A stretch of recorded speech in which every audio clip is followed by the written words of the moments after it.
친구 미영의 시부모 장례식장에서 조문을 하던 중이었습니다. 우리 사위, 내가 말했지? 요펌 변호사야. 미영의 자랑에 정숙은 인사를 건네려 고개를 들었는데 사위의 얼굴을 본 순간 다리가 휘청거렸죠. 죽은 남편과 너무나 닮은 그 얼굴, 그리고 귀 뒤에 선명하게 보이는 흉터. 27년 전 시장에서 잃어버린 5살 아들 민수와 똑같은 흉터였습니다. 설마 장례식장에서 만난 이 사람이 내가 평생 찾아 헤맨 내 아들일까요? 구독, 알림 설정은 언제나 무료니까요. 사연 들으시면서 마음에 닿았다면 살짝 응원 부탁드립니다. 병원 침대에서 보낸 열흘이 아직도 몸에 남아 있었습니다. 박정숙은 무거운 몸을 일으켜 세우며 한숨을 내쉬었죠. 예순이라는 나이가 이렇게 서럽게 다가올 줄은 몰랐습니다. 시장 야채가게 셔터를 내린 지도 벌써 보름째. 단골 손님들이 안부를 물어올 때마다 마음이 무거웠습니다. 친구 김미영에게서 전화가 왔을 때 정숙은 망설였습니다. 시부모님 장례식이라는 소식에 몸이 아프다는 핑계를 대고 싶었지만 30년 우정을 생각하니 그럴 수가 없었죠.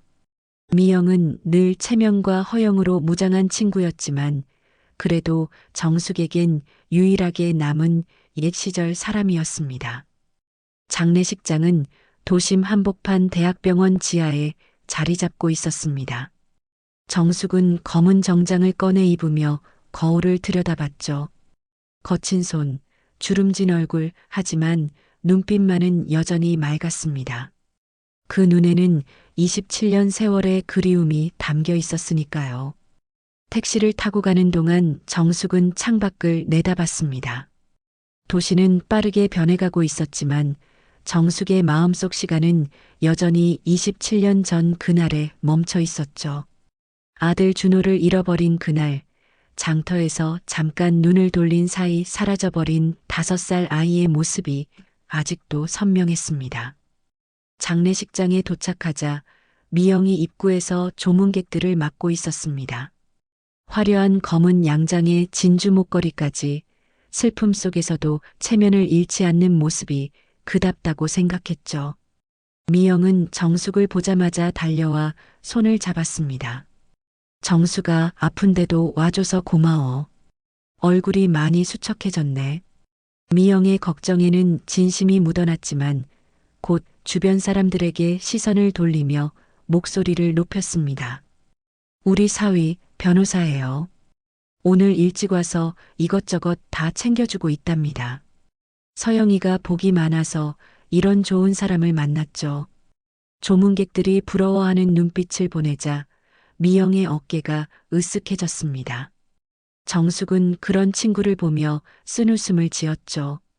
30년 세월 동안 미영은 늘 이랬습니다. 남들 앞에서 자랑할 거리를 찾아 헤매는 것이 습관처럼 되어버린 사람이었죠. 사위분이 어디 계시는지 인사라도 드려야겠네. 정숙의 말에 미영은 기다렸다는 듯 정숙의 팔을 끌고 안으로 들어갔습니다.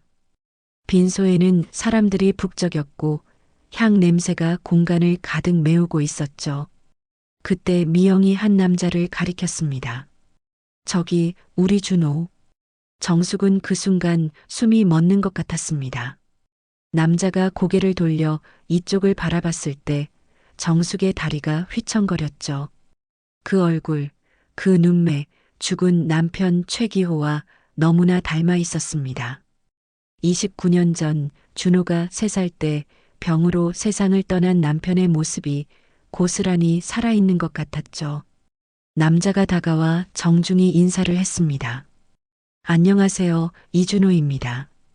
장모님 친구분이시라고 들었습니다. 목소리까지 남편을 닮았습니다. 정숙은 떨리는 손을 주머니에 감추며 간신히 대답했죠. 그래, 반가워요. 미영이한테 자랑을 많이 들었습니다. 준호가 고개를 숙여 다시 인사할 때 정숙의 눈이 그의 귀 뒤로 향했습니다. 거기 귀 뒤쪽에 작은 흉터가 보였죠. 꼬맨 자국이 선명한 그 흉터를 보는 순간 정숙의 가슴이 덜컥 내려앉았습니다. 그 흉터를 본 순간 정숙의 머릿속이 하얗게 변했습니다. 27년 전 5살이던 아들 민수가 놀이터에서 넘어져 귀 뒤를 다쳤던 기억이 생생하게 떠올랐죠. 병원에 급히 데려가 내 바늘을 꿰맸던 그날, 어린 민수는 울음을 참으며 엄마 손을 꼭 잡고 있었습니다.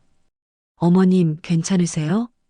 준호의 걱정스러운 목소리에 정숙은 정신을 차렸습니다. 자신도 모르게 준호의 팔을 붙잡고 있었던 것을 깨닫고 황급히 손을 뗐죠. 아, 미안해요. 갑자기 어지러워서.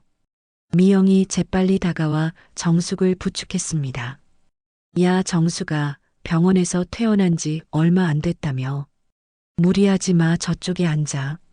정숙은 미영의 안내를 받아 의자에 앉았지만 시선은 계속 준호를 향해 있었습니다. 준호가 조문객들을 맞이하며 고개를 숙일 때마다 그 흉터가 보였고 볼 때마다 가슴이 미어졌죠. 하지만 확신할 수는 없었습니다. 단지 흉터 하나만으로 27년 전 잃어버린 아들이라고 단정 지을 수는 없었으니까요. 정숙은 떨리는 마음을 진정시키며 준호를 관찰했습니다. 키는 180cm쯤 되어 보였고 체격도 다부졌죠. 정장이 잘 어울리는 것을 보니 평소에도 격식 있는 자리에 자주 서는 모양이었습니다. 무엇보다 사람들을 대하는 태도가 정중하고 품위가 있었죠. 우리 사위, 정말 듬직하지? 미영이 자랑스러운 표정으로 말했습니다. 정숙은 애써 미소를 지으며 물었죠. 준호 씨가 변호사라고 했지? 어느 로펌에서 일하는지. 강남에 있는 대형 로펌이야. 이름은 뭐였더라? 영어로 된 거라서 잘 기억이 안 나네. 하여튼 연봉도 억대고 서영이가 정말 복 받은 거지. 미영의 자랑은 계속되었지만 정숙의 귀에는 들리지 않았습니다. 오직 준호의 출신이 궁금했죠. 어떻게 자라서 변호사가 되었는지, 부모는 누구인지 그 모든 것이 알고 싶었습니다. 잠시 후 준호가 차를 가지고 왔습니다. 정숙에게 정중히 차를 건네며 말했죠. 따뜻한 차 한 잔 드세요. 안색이 좋지 않으신 것 같아서요. 가까이서 본 준호의 얼굴은 더욱 남편을 닮아 있었습니다. 특히 말할 때 살짝 올라가는 입꼬리와 선한 눈매가 꼭 빼닮았죠. 정숙은 떨리는 손으로 찻잔을 받아들며 조심스럽게 물었습니다. 준호 씨는 어디서 자랐어요? 서울이에요? 네, 부산에서 자랐습니다. 부산의 한 고아원에서요. 대학 때 서울로 올라왔죠. 고아원이라는 단어에 정숙의 손이 멈췄습니다. 찻잔이 달그락 소리를 내며 흔들렸죠. 준호는 담담하게 이어갔습니다. 어릴 때 부모님을 잃었다고 들었어요. 정확한 기억은 없지만 6살쯤부터 고아원에서 생활했습니다. 다행히 좋은 분들을 만나서 공부할 수 있었고 이렇게 살고 있죠. 정숙의 눈에 눈물이 맺혔습니다.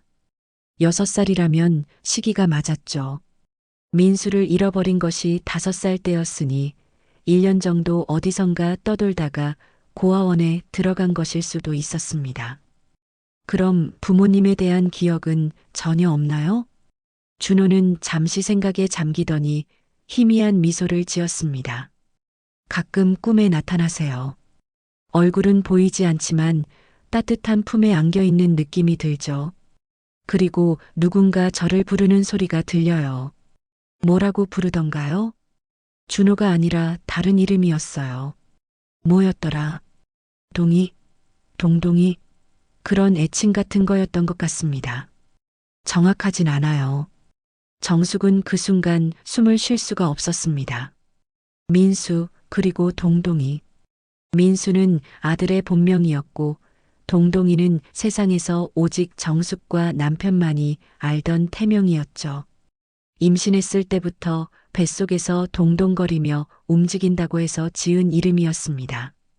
남들에게는 한 번도 말한 적 없는 오직 부부만의 비밀스러운 호칭이었죠. 동동이라고요?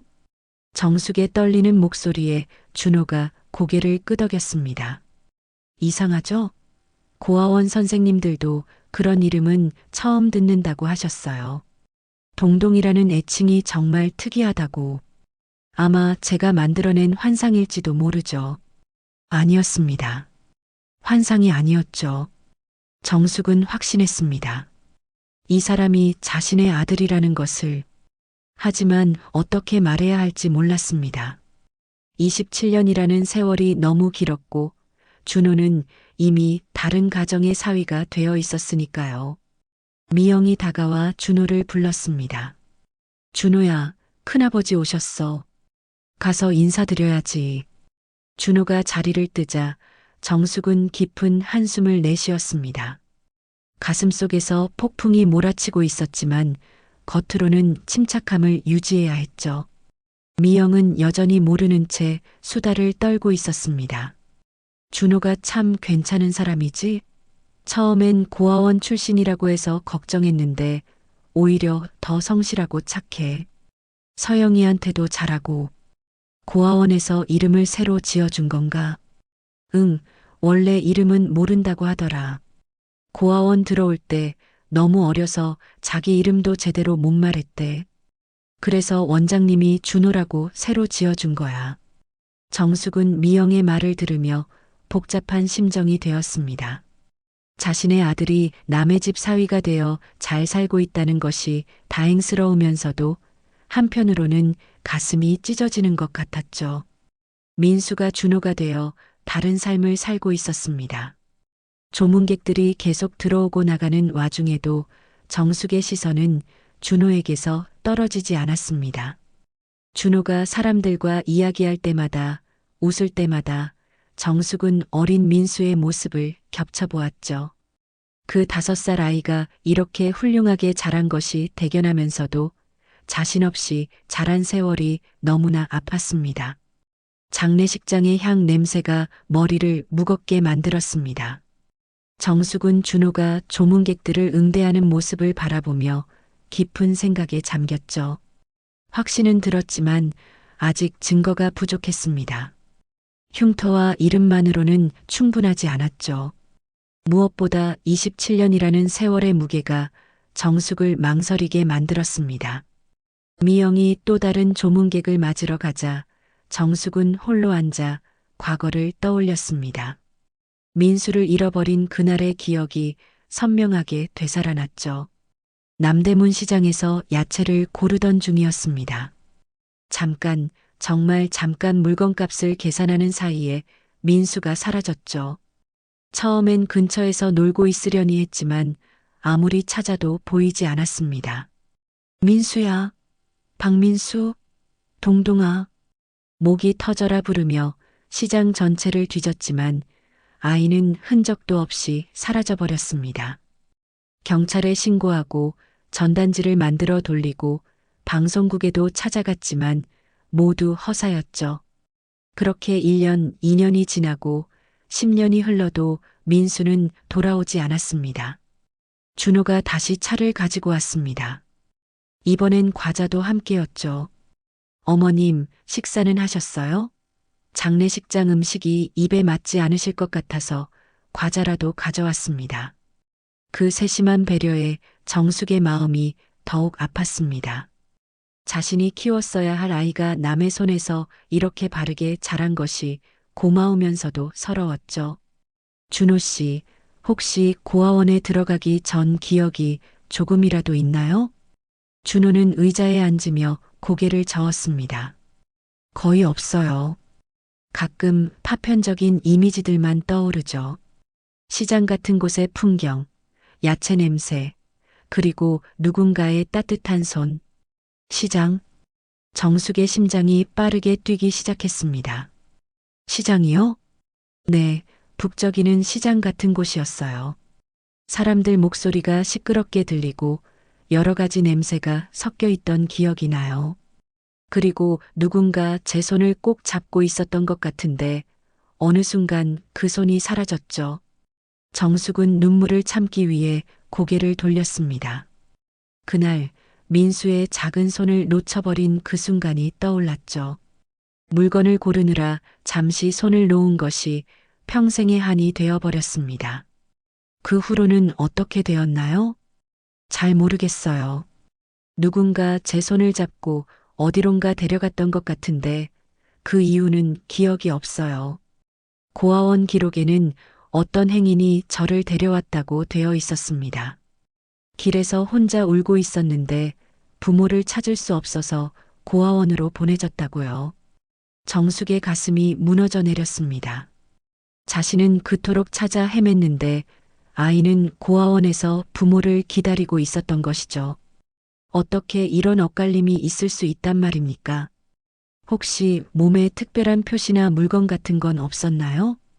준호가 잠시 생각하더니 말했습니다. 아, 팔찌가 하나 있었대요. 은팔찌였는데 거기에 글자가 새겨져 있었다고 들었어요. 정숙의 숨이 멎었습니다. 민수의 돌 때 맞춰준 은팔찌. 거기엔 정숙이 직접 새긴 글귀가 있었죠. 무슨 글자였는지 기억하세요? 고아원 원장님이 보관하고 계셨는데 한번 보여주신 적이 있어요. 사랑하는 우리 아들 동동이라고 새겨져 있었습니다. 정숙은 더 이상 참을 수가 없었습니다. 눈물이 주르륵 흘러내렸죠. 그것은 틀림없이 자신이 새긴 글귀였습니다. 돌잔치 때 민수의 팔목에 채워주며 평생 잃어버리지 말라고 당부했던 그 팔찌였죠. 어머님, 왜 우세요? 제가 무슨 실수라도 했나요? 준호가 당황하며 손수건을 건넸습니다. 정숙은 떨리는 손으로 눈물을 닦으며 고개를 저었죠. 아니에요. 그냥 갑자기 옛 생각이 나서. 미영이 때마침 돌아왔습니다. 어머, 정수가 왜 울어? 무슨 일 있어? 아니야, 괜찮아. 그냥 요즘 몸이 안 좋아서 감정 조절이 안 되나 봐. 미영은 의심스러운 눈초리로 정숙과 준호를 번갈아 봤습니다. 준호야, 너 혹시 무슨 말 했어? 아니에요, 장모님. 제가 어렸을 때 이야기를 좀 했는데 어머님께서 마음이 아프신가 봐요. 미영이 혀를 찼습니다. 에휴, 남의 집 장례식에 와서 울기는. 정수가, 너도 나이 먹으니까 눈물이 많아지네. 정숙은 미영의 핀잔에도 아무 말하지 않았습니다. 지금 당장이라도 준호를 붙잡고 내가 내 아들이다라고 외치고 싶었지만 그럴 수 없었죠. 준호에게는 이미 가정이 있었고 그 가정은 바로 친구 미영의 딸과 함께 꾸린 것이었으니까요. 서영이 늦은 저녁을 먹으러 왔습니다. 임신 6개월인 그녀의 배가 도톰하게 나와 있었죠. 엄마, 친구분 오셨어요? 정수가 여기 우리 딸 서영이야. 서영아, 엄마 친구분이야. 인사드려. 서영이 정중히 인사했습니다. 순박하고 선한 인상이었죠. 정숙은 서영의 배를 보며 복잡한 심정이 되었습니다. 저 뱃속의 아이가 자신의 손주가 될 수도 있다는 생각에 가슴이 떨렸죠. 준호가 서영을 부축하며 말했습니다. 피곤하지?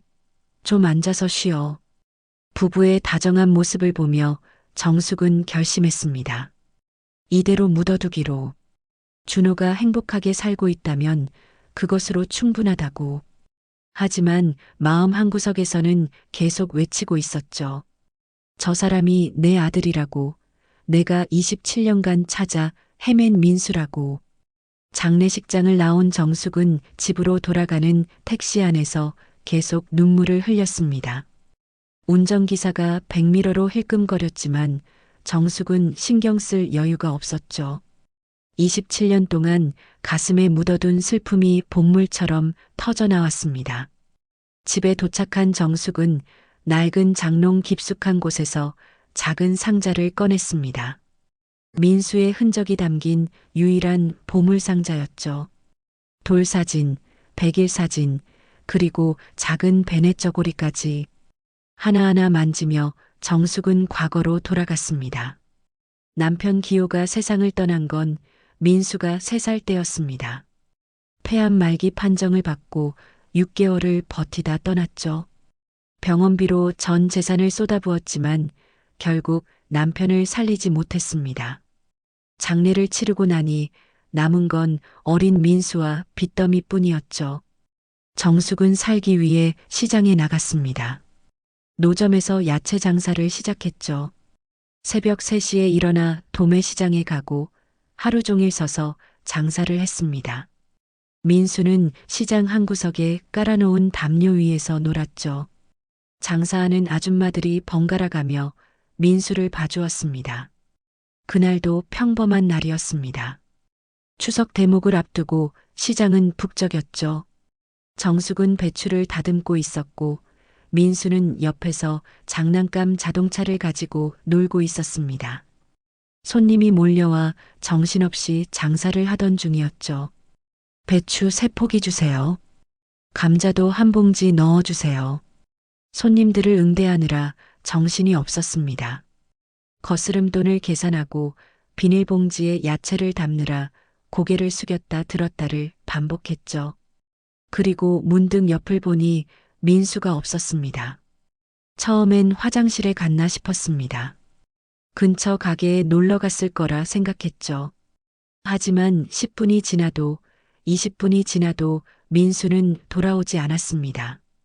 그제야 정숙은 두려움을 느꼈죠. 민수야, 박민수, 동동아. 시장 전체를 뒤지기 시작했습니다. 골목골목을 뛰어다니며 아이를 찾았죠. 시장 사람들도 함께 나서서 찾아주었지만 민수는 흔적도 없이 사라져버렸습니다. 경찰서, 방송국, 심지어 무당집까지 찾아다녔습니다. 전단지를 만들어 전국에 뿌렸고 미아찾기 방송에도 수없이 출연했죠. 하지만 민수는 돌아오지 않았습니다. 그렇게 1년, 2년이 지나고 사람들은 하나둘 포기하라고 했지만 정숙은 포기할 수 없었죠. 야채 장사를 계속하며 민수를 기다렸습니다. 혹시 아이가 돌아올 때 엄마를 찾을 수 있도록 같은 자리를 지켰죠. 새벽마다 도매시장에 가면서도 저녁에 가게 문을 닫으면서도 정숙은 늘 민수를 생각했습니다. 우리 민수 밥은 먹고 다니는지, 누가 때리진 않는지, 추운 데서 자는 건 아닌지, 매일 밤 그런 생각에 잠을 이루지 못했습니다. 민수가 좋아하던 고구마를 볼 때마다, 아이들 웃음소리를 들을 때마다 정숙의 가슴은 찢어지는 것 같았죠. 시간이 흐르면서 주변 사람들의 시선도 변했습니다. 처음엔 동정했지만 나중엔 귀찮아했죠. 미영도 마찬가지였습니다. 정수가 이제 그만 잊어. 죽은 자식 못 잊는다고 내 인생이 돌아오는 것도 아니잖아. 미영의 말은 현실적이었지만 잔인했습니다. 정숙은 민수가 죽었다고 생각한 적이 한 번도 없었으니까요. 어딘가에서 살아있을 거라고, 언젠가는 엄마를 찾아올 거라고 믿었습니다. 그런데 민수는 부산에 있었습니다. 고아원에서 이준호라는 새 이름을 받고 살아가고 있었던 것이죠. 정숙이 서울에서 미친 듯이 찾아 헤맬 때 민수는 부산 바닷가 근처 고아원에서 자라고 있었습니다. 정숙은 사진을 만지며 혼잣말을 했습니다. 민수야, 엄마가 너무 늦게 찾았구나. 이제 와서 어떻게 내 인생에 끼어들겠니? 내가 행복하다면 그걸로 됐어. 하지만 마음 한구석에서는 계속 아우성이 들려왔습니다. 아들을 붙잡고 싶다고, 27년의 그리움을 쏟아내고 싶다고. 정숙은 밤새 뒤척이며 고민했죠. 준호에게 진실을 말해야 할지, 아니면 이대로 묻어두어야 할지. 며칠이 지났습니다. 정숙은 다시 시장으로 나갔지만 제대로 장사를 할 수가 없었죠. 가게 셔터를 올리고 야채를 진열해 놓았지만 마음은 온통 준호에게 가 있었습니다. 손님이 와도 제대로 응대하지 못하고 멍하니 있었죠. 닷새째 되는 날 전화가 울렸습니다. 미영이었습니다. 정수가 이제 좀 정신이 들어. 시부모님 사무제도 끝났고 오늘 시간 있어? 점심이나 같이 먹자. 장례식 때 제대로 이야기도 못했잖아. 정숙은 망설였습니다. 미영을 만나면 준호 이야기가 나올 것이고 그러면 감정을 숨기기 어려울 것 같았죠. 하지만 피할 수도 없었습니다. 그래, 몇 시에 어디서 볼까? 약속 장소로 가는 길, 정숙의 마음은 무거웠습니다. 어쩌면 오늘이 진실을 털어놓을 마지막 기회일지도 모른다는 생각이 들었죠. 약속 장소는 미영이 자주 가는 백화점 근처 레스토랑이었습니다. 정숙이 도착했을 때 미영은 이미 와서 기다리고 있었죠. 검은 상복은 벗었지만 여전히 단정한 차림이었습니다. 정수가 여기야. 많이 늦었네. 미안, 장사 정리하느라 좀 늦었어. 자리에 앉아 미영이 먼저 말을 꺼냈습니다. 고마워. 아픈 몸으로도 와줘서. 시부모님 두 분이 일주일 사이로 돌아가시니까 정신이 하나도 없었어. 정숙은 물을 한 모금 마시며 조심스럽게 물었죠. 그래, 고생 많았겠다. 사위도 많이 도와줬지? 응, 정말 효자더라. 장례 절차도 다 알아서 하고 조문객 응대도 완벽하게 하고 서영이가 복 받은 거야. 미영의 자랑은 계속되었습니다. 준호가 얼마나 능력 있는지, 얼마나 가정적인지 끊임없이 이야기했죠. 정숙은 그 말들을 들으며 마음이 복잡했습니다. 자랑스러우면서도 서러웠죠. 근데 정수가 너 그날 왜 울었어? 준호가 무슨 이야기했길래? 정숙은 순간 말문이 막혔습니다. 진실을 말해야 할지 고민이 됐죠. 미영은 계속 캐물었습니다. 준호가 고아원 이야기했다며? 너 원래 그런 거에 눈물 잘 흘리는 성격 아니잖아. 그냥 불쌍해서 그랬어. 어린 나이에 부모 잃고 고아원에서 자랐다니. 미영이 한숨을 쉬었습니다. 나도 처음엔 고민 많았어. 고아원 출신이라니 집안도 모르는 애를 사위로 맞아도 되나 싶었지. 근데 뭐 어때? 능력 있고 성실하면 됐지. 그 말에 정숙의 가슴이 아팠습니다. 집안을 모른다니. 준호의 집안은 바로 여기 정숙 자신이었는데.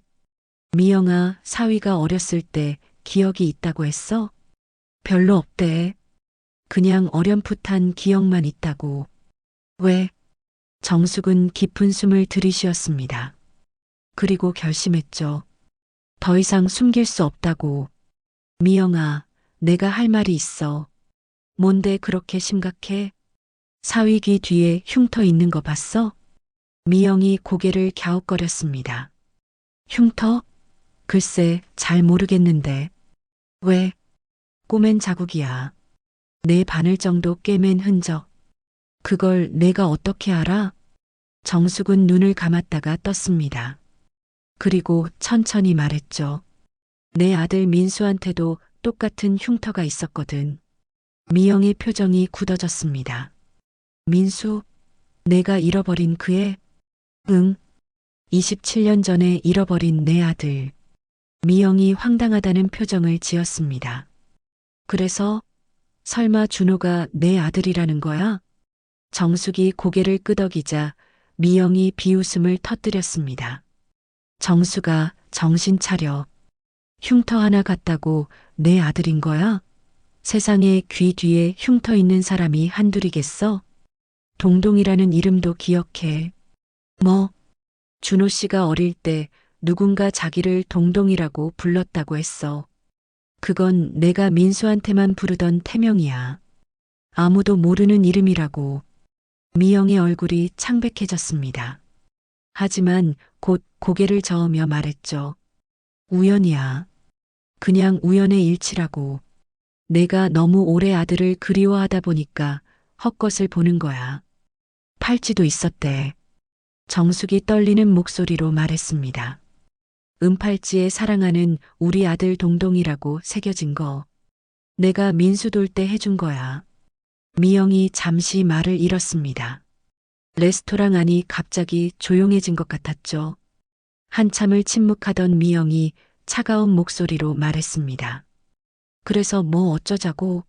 설령 내 말이 맞다고 쳐도 이제 와서 뭘 어떻게 하겠다는 거야? 나도 모르겠어.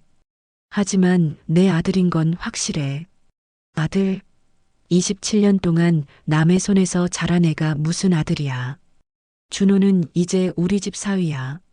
서영이 남편이고 곧 아이 아빠가 될 사람이라고. 정숙의 눈에 눈물이 맺혔습니다. 알아. 나도 알아. 하지만 미영아, 내가 얼마나 그 애를 찾아 헤맸는지 너도 알잖아. 그래, 안다. 내가 고생한 것도 알고 힘들었던 것도 알아. 하지만 이제 와서 준호 인생을 흔들 순 없어. 그 애는 잘 살고 있어. 행복해. 왜 그걸 망치려고 해? 미영의 말이 날카로웠지만 일리가 있었습니다. 정숙도 그것을 알고 있었죠. 준호에게 진실을 말하는 것이 과연 옳은 일인지, 그것이 준호를 위한 일인지 확신할 수 없었습니다. 내가 진짜 준호를 생각한다면 가만히 있어. 모른 척하고 살아. 그게 모두를 위한 거야. 미영이 자리에서 일어났습니다. 나 먼저 갈게. 오늘 들은 이야기는 잊어버릴 거야. 너도 잊어. 그리고 다시는 준호 앞에 나타나지 마. 미영이 떠나고 정숙은 홀로 남았습니다. 텅 빈 레스토랑 의자에 앉아 눈물을 흘렸죠. 27년 만에 찾은 아들을 또다시 놓아주어야 한다는 것이 너무나 잔인했습니다. 레스토랑을 나온 정숙은 무거운 발걸음으로 시장으로 돌아왔습니다. 가게 문을 열고 들어가 의자에 털썩 주저앉았죠. 미영의 말이 계속 머릿속을 맴돌았습니다. 모른 척하고 살라는 그 말이 가슴에 비수처럼 박혔습니다. 며칠이 지났지만 정숙은 준호를 잊을 수가 없었습니다. 새벽에 도매시장에 가면서도 손님들과 이야기하면서도 온통 준호 생각뿐이었죠. 27년 동안 그려온 아들의 모습이 이제는 선명한 얼굴을 가지고 나타났는데 어떻게 모른 척할 수 있겠습니까? 그러던 어느 날 저녁 뜻밖의 손님이 찾아왔습니다. 준호였습니다. 정장 차림의 준호가 야채가게 앞에 서 있었죠. 어머님, 안녕하세요. 장모님께 어머님 가게가 여기라고 들었어요. 정숙은 놀라서 말을 잇지 못했습니다. 준호가 왜 여기까지 찾아왔을까요? 미영이 무슨 이야기라도 한 걸까요? 들어오세요. 여기는 좀 지저분한데. 준호가 가게 안으로 들어왔습니다. 좁은 공간이 더욱 좁아 보였죠. 준호는 쌓여있는 야채 상자들을 둘러보며 말했습니다. 30년째 여기서 장사하신다고 들었어요. 정말 대단하십니다. 별거 아니에요. 먹고 살려면 해야죠. 정숙은 떨리는 마음을 감추며 차를 내왔습니다. 준호가 조심스럽게 말을 꺼냈죠. 사실 여쭤보고 싶은 게 있어서 찾아왔어요. 정숙의 심장이 빠르게 뛰기 시작했습니다. 장례식장에서 제 이야기를 듣고 우셨잖아요. 왜 그러셨는지 계속 궁금했어요. 그냥 불쌍해서 그랬어요. 준호가 정숙의 눈을 똑바로 바라봤습니다. 정말 그것뿐인가요? 어머님 눈빛이 달랐어요. 마치 저를 아는 것 같은 눈빛이었죠. 정숙은 대답하지 못했습니다. 준호가 계속 말했죠. 그리고 제가 동동이라는 이름을 말했을 때 어머님 표정이 변했어요. 그 이름을 아시는 것 같았습니다. 우연이에요. 그냥 특이한 이름이라 놀란 거예요. 준호가 가방에서 무언가를 꺼냈습니다. 작은 은팔찌였죠. 세월이 흘러 변색되었지만 글씨는 선명했습니다. 사랑하는 우리 아들 동동이 고아원 원장님께 부탁해서 가져왔어요.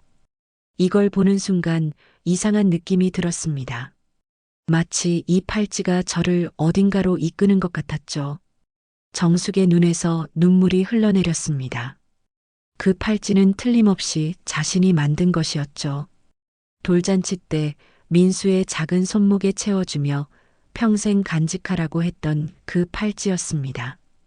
어머님, 혹시 저를 아시나요? 제가 누구인지 아시는 건가요?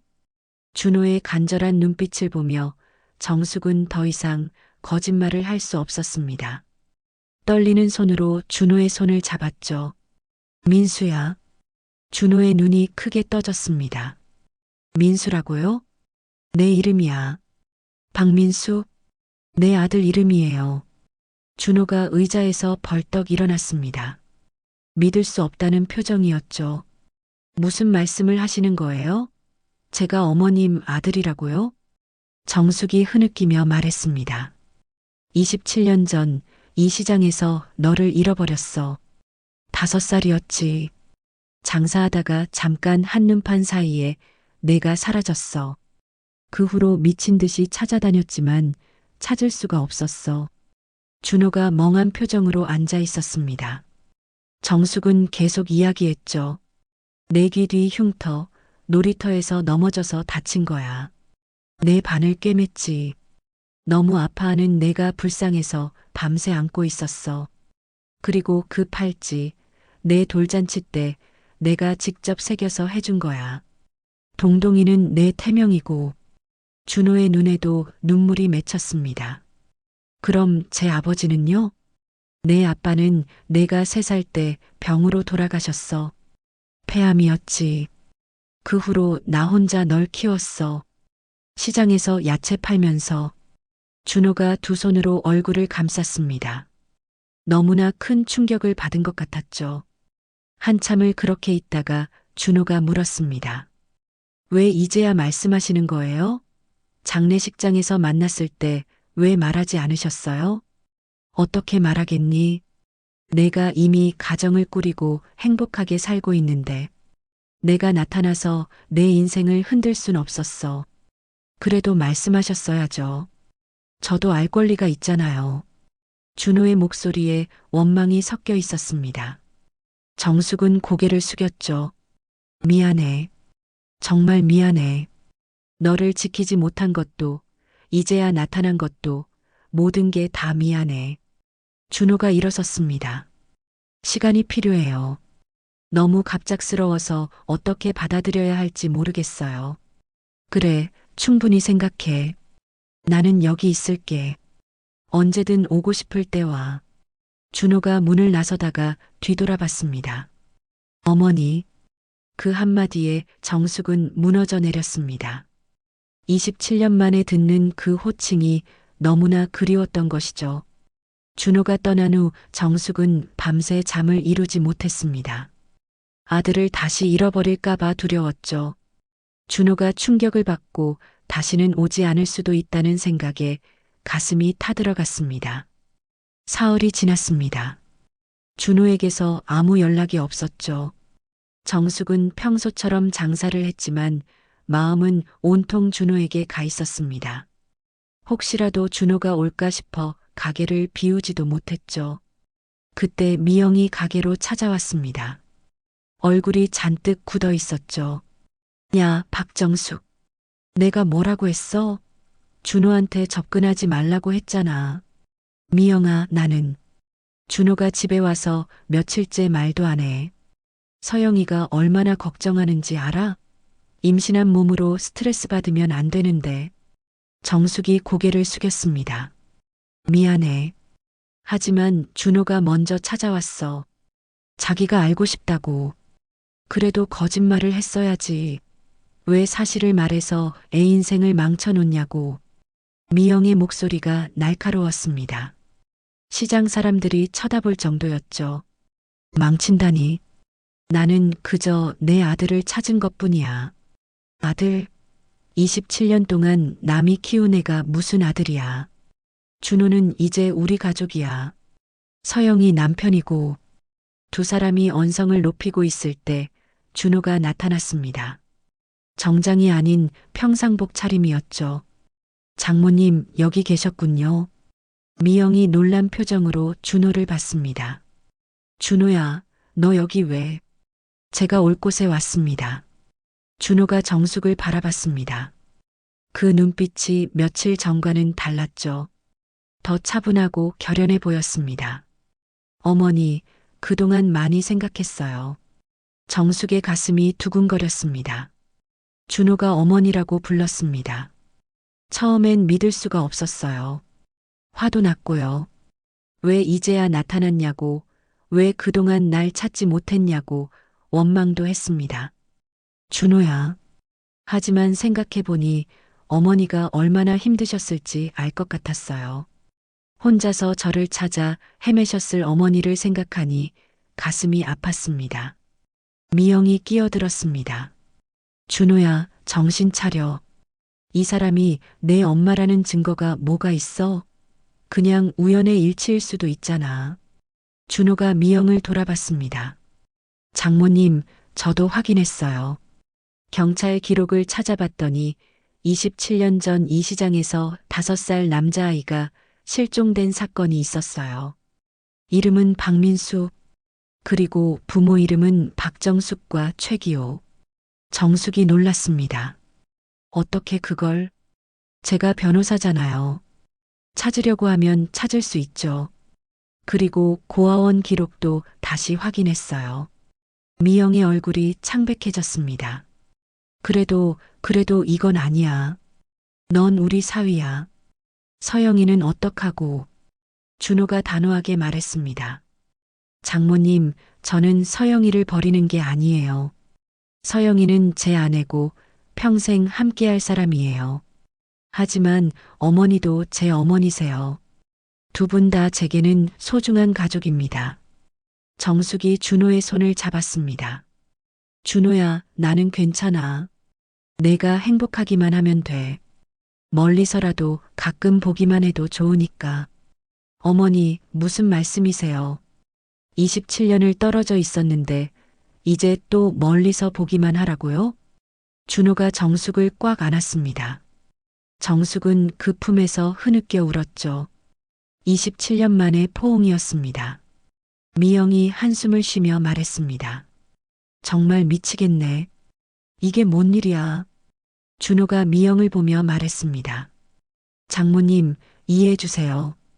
저도 부모를 그리워하며 살았어요. 이제 찾았는데 외면할 수 없어요. 그때 서영이 나타났습니다. 배가 불룩한 채로 힘겹게 걸어왔죠. 엄마, 여기 계셨네요. 오빠, 당신도 여기 있었구나. 준호가 서영에게 다가갔습니다. 서영아, 미안. 갑자기 사라져서. 서영이 준호의 손을 잡았습니다. 오빠가 며칠 동안 고민하는 거 봤어요. 무슨 일인지 말해줄래요? 준호가 정숙을 가리켰습니다.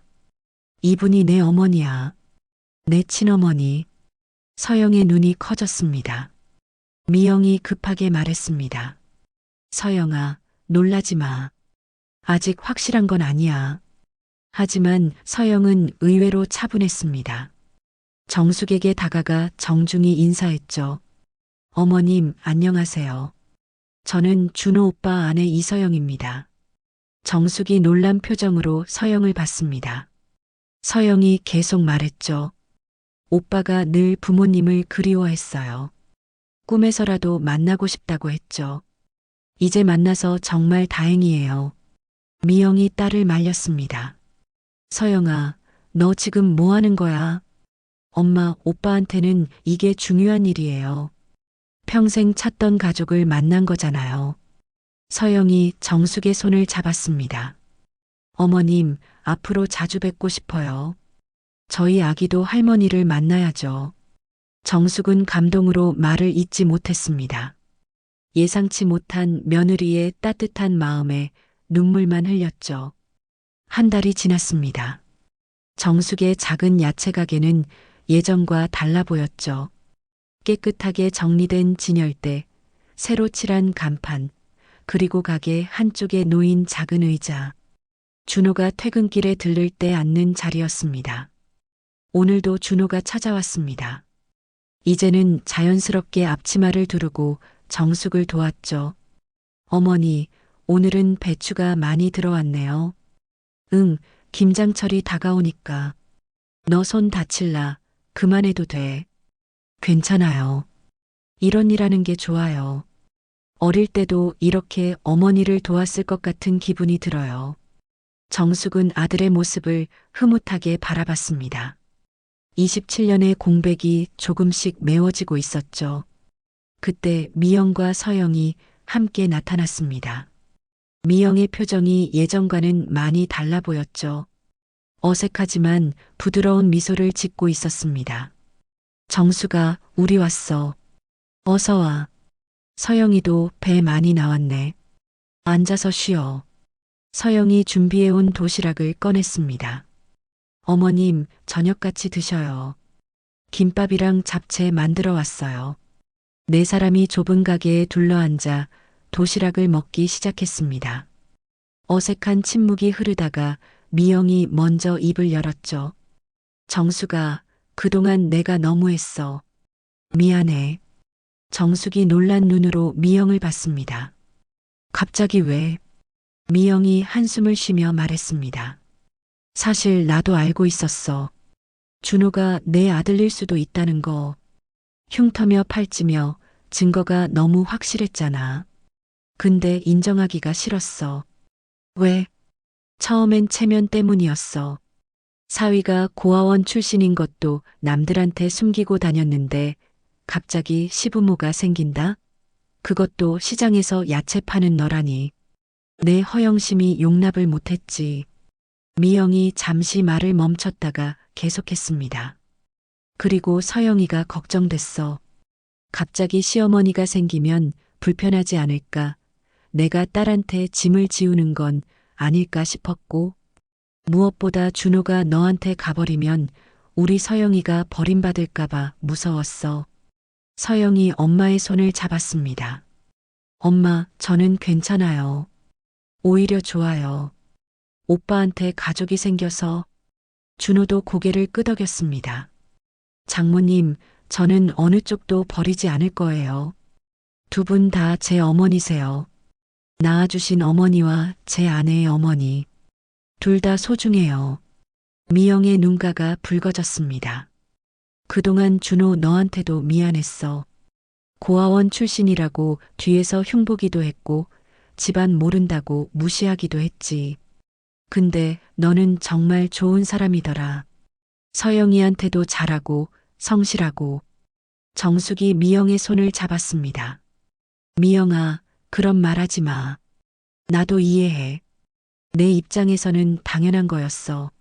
아니야. 내가 너무 이기적이었어. 30년 지기 친구 마음도 몰라주고. 네 사람은 서로를 바라보며 웃었습니다. 완벽하진 않지만 조금씩 가족이 되어가고 있었죠. 서영이 배를 쓰다듬으며 말했습니다. 어머님, 저희 아기 이름 지어주실래요? 할머니가 지어주는 이름이면 복 받을 것 같아요. 정숙의 눈에서 눈물이 흘렀습니다. 정말? 내가 지어도 되겠니? 당연하죠. 어머님이 지어주셔야죠. 준호가 정숙의 어깨를 감쌌습니다. 어머니, 제 아이한테는 제대로 된 할머니가 있어야죠. 저처럼 가족 없이 크면 안 되니까요. 정숙은 감격에 겨워 말을 잇지 못했습니다. 27년 전 잃어버렸던 아들이 이제는 든든한 어른이 되어 곁에 있었고 곧 손주까지 볼 수 있게 되었으니까요. 미영이 가방에서 뭔가를 꺼냈습니다. 오래된 사진첩이었죠. 이거 준호 어릴 때 사진이야. 고아원에서 찍은 거래. 서영이가 결혼하면서 가져왔는데 이제 너한테 줘야 할 것 같아. 정숙이 떨리는 손으로 사진첩을 받았습니다. 6살부터 20살까지 준호의 성장 과정이 담겨 있었죠. 초등학교 입학식, 중학교 졸업식, 고등학교 때 받은 상장들. 정숙이 놓쳐버린 세월이 사진 속에 있었습니다. 고마워, 미영아. 정말 고마워. 뭘? 우리 이제 진짜 가족 되는 거잖아. 사돈지간이니까. 준호가 일어서며 말했습니다. 어머니, 이번 주말에 아버지 산소에 가고 싶어요. 인사드리고 싶어요. 정숙이 놀랐습니다. 정말? 같이 가겠니? 네, 가족이 다 같이 가요. 서영이도 장모님도 함께요. 서영이 웃으며 고개를 끄덕였습니다. 좋아요. 아버님께도 인사드려야죠. 미영도 마지못해 웃으며 말했습니다. 그래, 가자. 이왕 이렇게 된 거 제대로 가족하는 거야. 정숙은 하늘을 올려다봤습니다. 어둑해진 하늘에 별이 하나둘 떠오르고 있었죠. 남편 기호가 저 별 중 하나가 되어 지켜보고 있을 것 같았습니다. 여보, 우리 민수 찾았어요. 이렇게 훌륭하게 자랐어요. 바람이 불어 정숙의 머리카락을 흩날렸습니다. 마치 남편이 대답하는 것 같았죠. 준호가 정숙을 꽉 안았습니다. 어머니, 이제 외롭지 않으실 거예요. 제가 곁에 있을게요. 그래, 아들아. 이제 다시는 놓치지 않을 거야. 서영이 준호와 정숙의 손을 잡았고 미영도 어색하게 다가와 함께 섰습니다. 네 사람이 만든 작은 원 안에 따뜻한 온기가 흘렀죠. 시장 골목에 불이 하나둘 켜지기 시작했습니다. 정숙의 야채 가게에도 불이 환하게 켜졌죠. 27년 동안 차갑게 식어 있던 가게가 이제야 비로소 따뜻한 집이 되었습니다. 정숙은 생각했습니다. 긴 세월 동안 아들을 찾아 헤맸지만 결국 아들이 스스로 찾아왔다고.